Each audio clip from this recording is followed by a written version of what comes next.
Hello and welcome to my Say 360 podcast, the future of workplace mental health. And today I have Dom Fleeton joining me, and we're going to be talking about culture versus compliance and what's the difference and how to make a bigger and better impact. Welcome, Dom. How are you? I'm very well. Thanks for having me back. How are you? I'm good, thank you. I'm good. I'm excited to talk about this one because I think there's a lot of confusion around it, and I think it's good to have the conversation, I think, and let people understand what we're seeing out with our clients, and how people can make a better and bigger difference as well.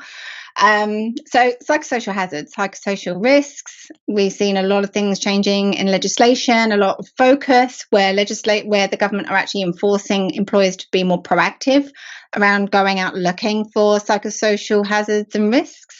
And we're not just talking about bullying, harassment, discrimination. We're also talking about things like job demand, role clarity, relationships. There's so many factors that come into it when we're talking about the hazards and risks within a business. And I don't know about you, John, but I'm certainly seeing a big shift with employers wanting to make a big difference with regards to creating an environment where people do thrive in the workplace.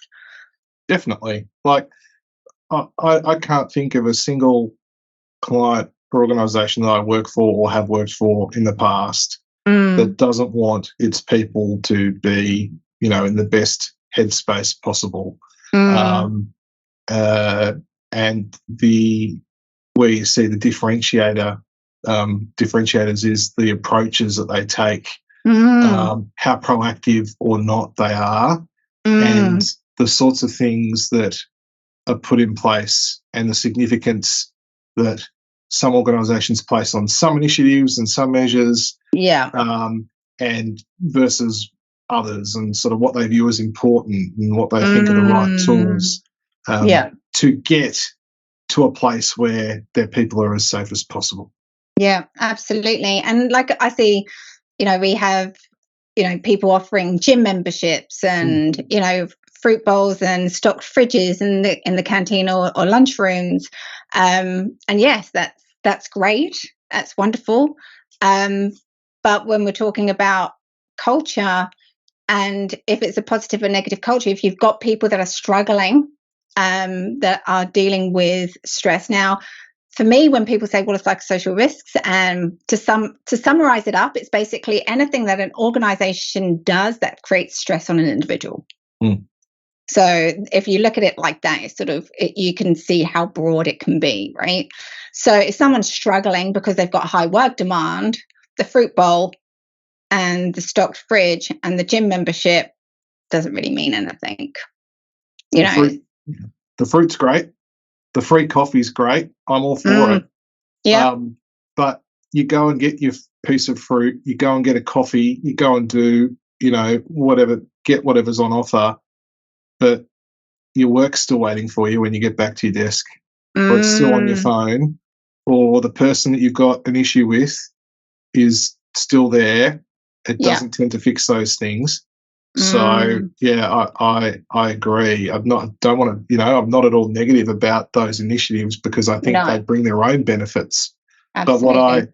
But what I sort of, in conversations I have, I think sometimes what I see is a bit of confusion between culture and compliance, and sort of equating good culture as, equaling compliance. Yeah. But in psychosocial, the world of psychosocials, it's not nearly as straightforward. No, absolutely. There is no tick box for, is there a fruit bowl in the kitchen? You comply. Well done. Yeah. And like we say, these things, we're not knocking these initiatives at all within organisations, and I think they can be great initiatives, depending on the organisation, depending on the people that are there, and if the people actually want it as well. There's no point providing stuff that people don't want.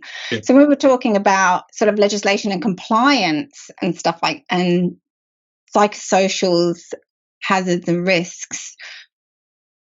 What I'm seeing is that people are wanting to do better, but they're seeing the two as almost separate, but by doing having a culture or doing those things like you were saying, that they almost fall into compliance, or they feel that they're falling into compliance, which they're not, especially under the new sort of legislation as well of what employees have to do.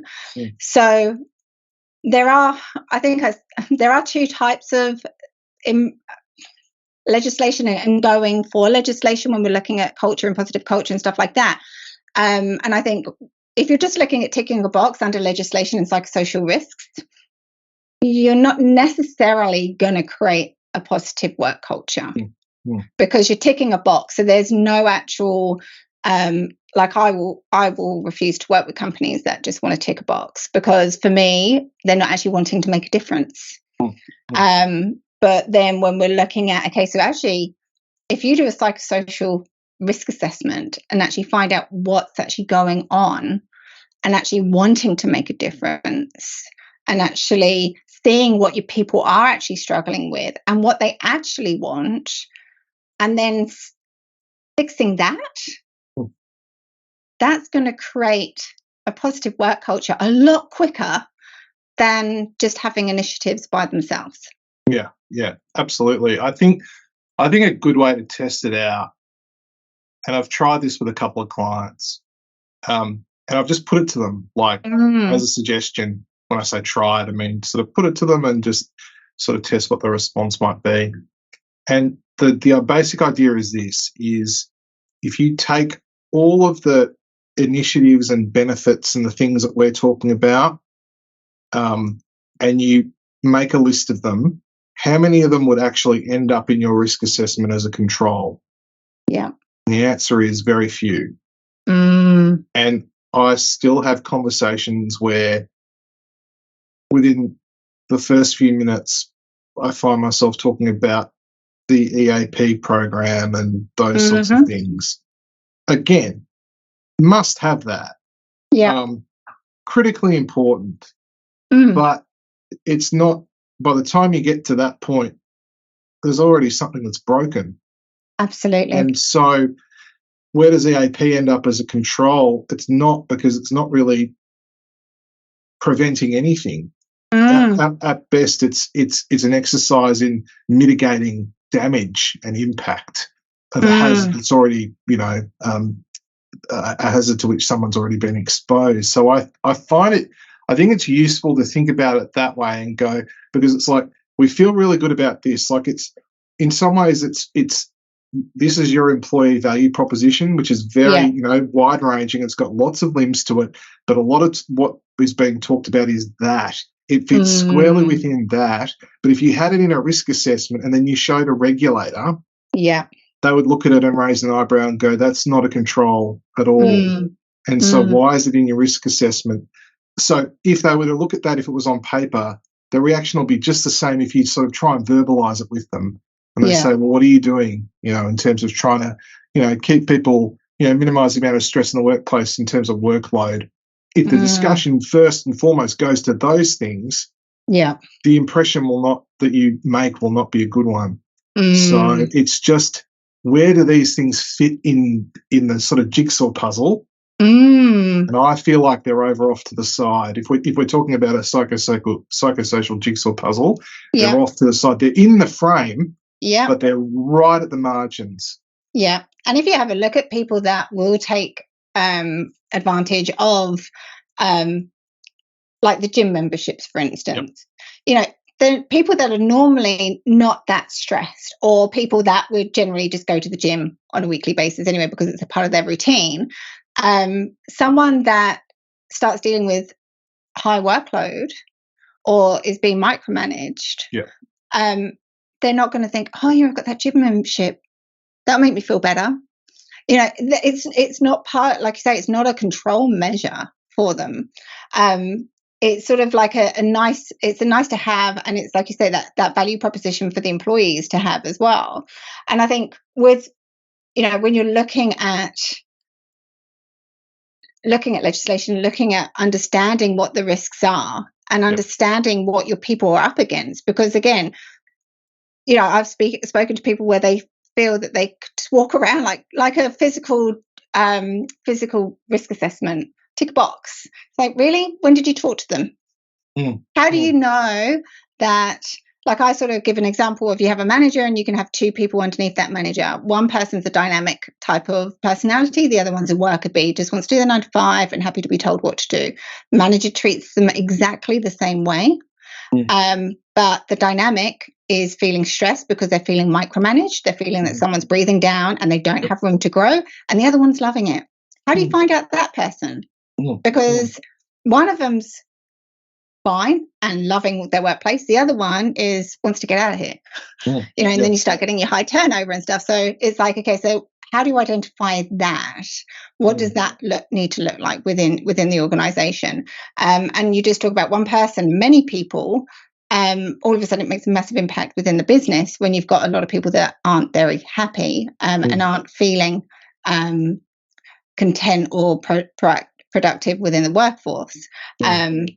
And also that they feel that, like we spoke about in previous episodes, where people don't feel that they can talk to, or then have to make it formal because they feel like it's falling on deaf ears.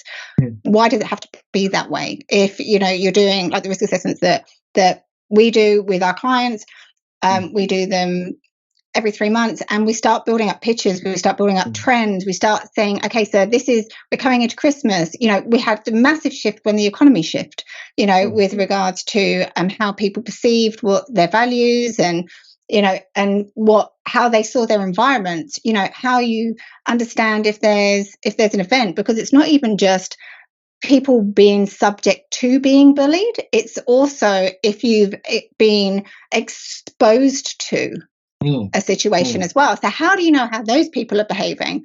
Because, and that's part of the culture piece. It's like, well, what part of the culture do you have that says that they can actually say that they're struggling with dealing with it? Because you don't know whether one of those people have had a DV relationship in the past, and this aggression has literally just triggered them. And they are now in fight and flight, and they're in panic mode. So how do you capture that? So I think it's very important to understand what happens within your business, to keep taking pictures and building up what's going on different throughout the year, and also when things happen, instances happen as well. But then from there, you can actually see what your employees want, see what they need. You're in consultation, so they tell you how to fix it. It's sort of, I sat down earlier with a client, and we actually went through the whole debrief of their assessment, and it's like, oh no, they've come up with problems, but they've come up with solutions, and it's an easy fix. And they're like, really? And I'm like, yeah, so easy. you could roll this out tomorrow. And they're like, oh wow. And I'm like, and that's low lying fruit. They're going to feel heard, they're going to feel good, and their stress levels are going to be elevated not elevated, reduced, because they're feeling heard and something's being done about it.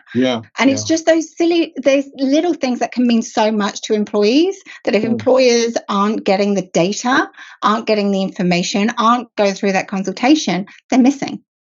Yeah, absolutely. And I think it's, culture, has many different aspects, but in terms of it, there's a couple of points that sort of come to mind when I was sort of listening to what you were saying there, Emma. The first is, you can do very small things, but they can have a huge impact on culture. Absolutely. So I find, to your point, where there might be someone who, they might have certain issues going on, they're struggling with something, even just having a conversation with them, just to ask how they're going, how are they traveling, and building that into sort of like a bit of a work rhythm. I think I think everyone, there are some people who it probably irritates, like, it's none of your business. But most people have a positive reaction to that. It's like they genuinely care how I'm going. Because I don't feel like they just walked in here and asked me how I was going, but the real reason they walked in here is because they need me to do these 5 things today. Yes. So showing genuine concern, not because you are concerned, but just concern for people's welfare and interest is probably the better way of putting it. I think is just a micro example, and that can of itself help you work out if there are particular individuals who for whatever reason, might be struggling with something which most people aren't. And so the second point is related to that, which is I find it, and I hear it a bit, where people say, look, I'll use remote work as an example, which people have raised with me in the past. Some people love remote work. They would be nothing would make them happier than to work from wherever they wanted. And they never want to go to an office, and they love being on virtual platforms and interacting that way. And some people hate it. And it's a source of stress for them. And people will say, using it as an example, well, how are we supposed to cover both? Because you've got stress either way. And the answer is, but you're working off an assumption.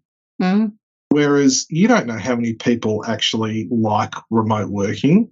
And if you haven't asked them, how would you know? So to your point, working through that, trying to get that information, talking to employees and going, right, actually, the picture is not what we thought. Actually, most people would actually get a lot more out of being together more often, for example. Or conversely, people by and large love remote working, but there are a few people who it's really stressful for, and they, much rather be in here. So, but until you've tested it, we're just talking in sort of theoretical terms. So, and it's just put up as a roadblock, I find, that we don't want to really assess it because it's also bespoke to individuals. But if you've got a significant proportion saying, I find this stressful, then that risk should be in terms of your assessment, should rise up the list. I.e., what do we do about that? I'm not saying there's an easy answer to it, but you know that it's more of a risk, or it's like we thought that'd be a real problem, and actually it's not.